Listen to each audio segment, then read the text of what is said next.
Olá, que bom que nós estamos aqui novamente para falar um pouco mais sobre os profetas maiores. E nesse encontro eu quero conversar com você sobre o livro do profeta Daniel.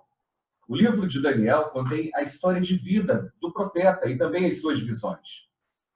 Daniel foi um judeu deportado para a Babilônia ainda adolescente, por volta de 605 a.C. Daniel foi treinado com os jovens de outras nações que haviam sido conquistadas pelos babilônicos para exercer funções administrativas no império de Nabucodonosor. O livro foi escrito na primeira pessoa e ele revela os bastidores da administração dos três grandes impérios a quais Daniel serviu. Quando pensa sobre a autoria do livro, o livro de Daniel declara sua própria autoria no capítulo 12. E essa mesma autoria é confirmada por Jesus à luz do Evangelho de Mateus, capítulo 24, verso 15. E os fatos ali registrados ocorreram entre 605 a.C., o período da deportação de Daniel, ao ano de 536 a.C.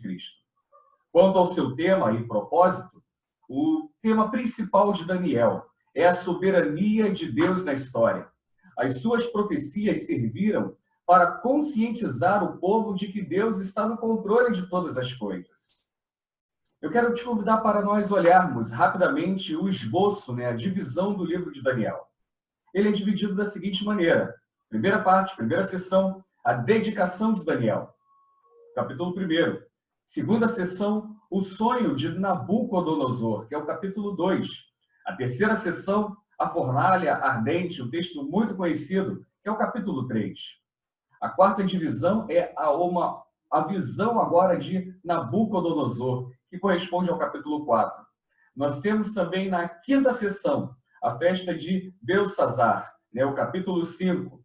E na sexta sessão, Daniel na cova dos leões, o capítulo 6, conhecidíssimo também por todos nós. Na sétima sessão é a visão dos animais e do ancião, que corresponde ao capítulo 7. E na oitava sessão nós temos a visão do carneiro, do bode e do chifre, que corresponde ao capítulo 8. Na sessão 9, nós temos a profecia das 70 semanas de anos, que é o capítulo 9, um texto bem controvertido que tem sido utilizado por muitos teólogos, pastores e lideranças ligados ao movimento escatológico dispensacionalista para trazer alguns esclarecimentos acerca do porvir. Mas temos que ter uma certa atenção quanto ao capítulo 9, se isso não se refere a eventos passados. E na sessão 10, a última sessão, que corresponde ao capítulo 10, ao capítulo 12, nós temos um panorama profético de Daniel. Alguns fatos importantes eu preciso compartilhar com você, que é conhecido no livro de Daniel. Um fato digno de nota é o episódio da fornalha ardente, em que três amigos de Daniel, Sadraque, Mesaque e Abednego, nada sofrem ao serem lançados no fogo. Outro incidente, talvez um dos mais conhecidos das Escrituras, é o de Daniel na cova de leões, o capítulo 6. O capítulo 5 também retrata o importante fato da história universal, a conquista do Império Babilônico pelos Medo-Persas. Algumas características especiais do livro de Daniel. Várias das profecias de Daniel têm ligação direta com o livro do Apocalipse, diz assim, o movimento dispensacionalista. E o que envolve temas como a segunda vinda, a grande tribulação, o anticristo e o juízo final. Fato interessante é que o livro de Daniel foi escrito parte em hebraico e parte em aramaico, que era a língua dos povos gentios na época. Quando olhamos para uma síntese histórico-teológica de Daniel, é importante destacarmos o seguinte. Daniel ele é notável no seu registro de períodos proféticos. As 69 semanas de anos, a gente entende assim, desde o decreto da reconstrução de Jerusalém até a vinda do Messias, os eventos a ocorrer dentro dessa semana, que é datada como a semana de número 70, e a destruição de Jerusalém logo depois, os 7 tempos em que Jesus chama de os tempos designados nas nações, indicou que ainda vigoram o tempo em que ele estava na Terra, os quais terminariam num tempo muito posterior.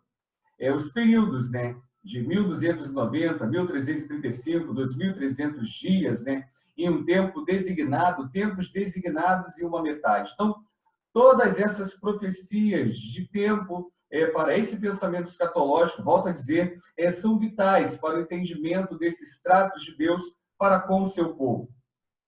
Daniel ele também fornece, ainda que em pormenores, sobre a ascensão e a queda de potências mundiais, desde o tempo da antiga Babilônia até o tempo em que o reino de Deus, né, as esmagaria, eliminando-as para sempre. A profecia chama atenção para o reino de Deus, que nas mãos do seu rei designado, e também dos santos associados deste, como um governo que agora durará para sempre, para a bênção de todos aqueles que servem a Deus. A interpretação inspirada do anjo a respeito da profecia, diferente a animais representando potências mundiais, é de grande ajuda dentro dessa cosmovisão, né, escatológica dispensacionalista para o entendimento dos símbolos das esferas em Revelação, né, que é o livro do Apocalipse. O registro de Daniel sobre a libertação dos seus 3 companheiros da fornalha ardente, por se negarem a se curvar diante da grande imagem de ouro erigida por Nabucodonosor, lá no capítulo 3, é um relato sobre o estabelecimento legal do direito dos adoradores de Deus, de dar devoção exclusiva a Deus. E no domínio da primeira potência mundial durante os tempos dos gentios, né, a gente observa isso. Ajuda também os cristãos a discernir que sua sujeição às autoridades superiores, conforme mencionada em Romanos, capítulo 13, verso 1, ela pode ser relativizada, o que está também em harmonia com a atuação dos apóstolos em Atos, capítulo 4, 19 e 20, e também em Atos dos Apóstolos, capítulo 5, versículo 29. E o livro de Daniel fortalece, né, os cristãos na sua posição de neutralidade a respeito a alguns assuntos das nações, revelando que sua neutralidade pode causar-lhes dificuldades.